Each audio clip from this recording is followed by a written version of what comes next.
You know that feeling, right? That sinking feeling in your stomach after a really tense meeting with a coworker? Yeah, we've all been there. Look, disagreements at work are pretty much a given, but they absolutely don't have to be a disaster. In fact, if you handle them the right way, they can actually be a chance to grow. Today, we're going to unlock the secrets to navigating workplace conflict like an absolute pro. So, what's on the docket?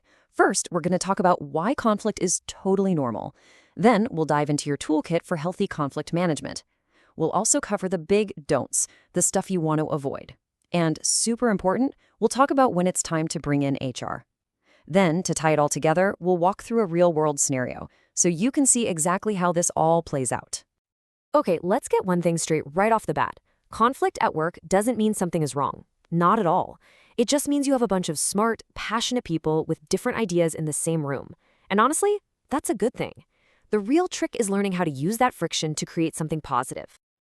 I mean, just think about your own team for a second. You probably have someone who's all about the big picture, another person who's super focused on the tiny details, and maybe someone else who's amazing at getting everyone to collaborate. All of them bring something valuable to the table, but yeah, their styles are bound to clash sometimes.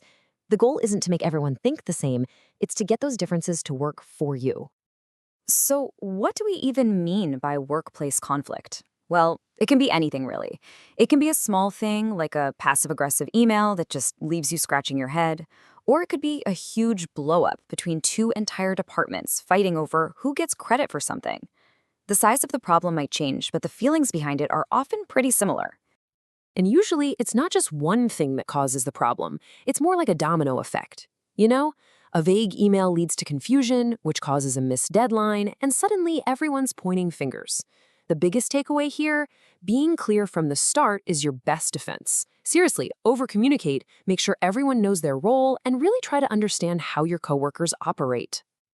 And hey, if you're kind of new to the working world, this stuff can feel extra intimidating. You're trying to prove yourself, so the last thing you want to do is cause waves or ask what feels like a dumb question. But you have to remember, asking for clarification isn't a sign of weakness. It's a sign that you care about doing a good job. It shows you're a professional. Okay, so we've all agreed that conflict is just part of the deal. Now for the good stuff, learning how to actually handle it. Let's build your personal toolkit for turning those awkward, tense moments into something productive. This is a skill that will seriously level up your entire career. Conflict management isn't about just letting things go, and it's definitely not about yelling the loudest. It's about being a great communicator. It's about having the confidence to tackle a tough conversation while still being respectful. Honestly, it's a professional superpower. This right here, this is probably the single most important mindset shift you can make. It's not you versus your coworker. It's you and your coworker versus the problem. As soon as you start thinking of it as a puzzle you have to solve together, the whole energy changes. You're not enemies anymore. You're teammates. So let's break down the toolkit. Step 1, just take a breath. Speak calmly. Step 2, stop talking and actually listen. Like, really listen to what they're saying. Get curious about their point of view. Step 3, ask questions instead of making accusations. And step 4, remember you're trying to fix an issue, not attack a person. And 5, know when to ask for help. These 5 steps are your roadmap for a productive conversation. Okay, this phrase is like a magic wand. I'm serious, it completely de-escalates a tense situation. By saying, I might have misunderstood, you immediately take the blame out of the equation.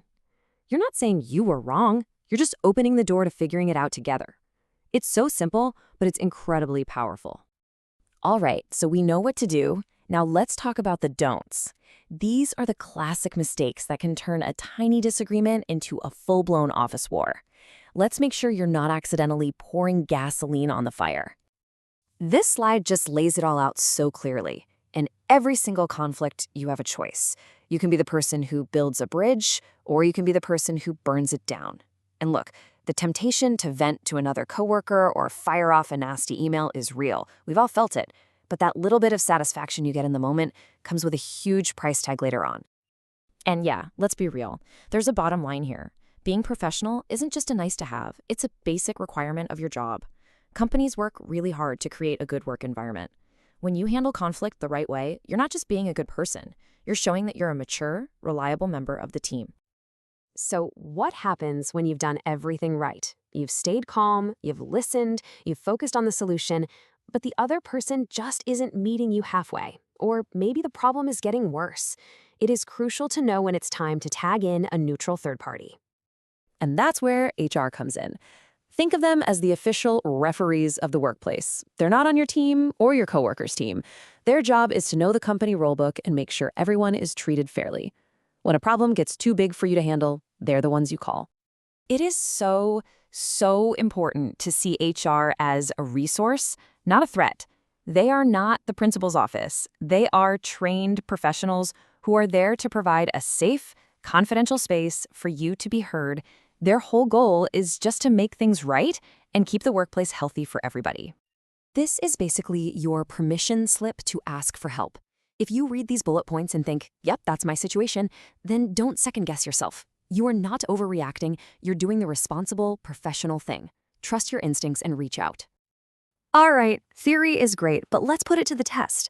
Let's walk through a super common workplace problem and see how all these ideas actually work in the real world, from start to finish. Okay, so picture this. A coworker keeps making little sarcastic comments about your work during team meetings. It's really starting to bug you. So what do? Well, step one, if you feel safe doing it, you might pull them aside after a meeting and say, hey, when you said that earlier, it kind of felt like a dig. Is everything okay? If that doesn't work, or you're just not comfortable doing that, your next stop is your manager. And if the behavior still doesn't stop, that's when your manager will bring in HR to handle it more formally. See? It's a clear progression.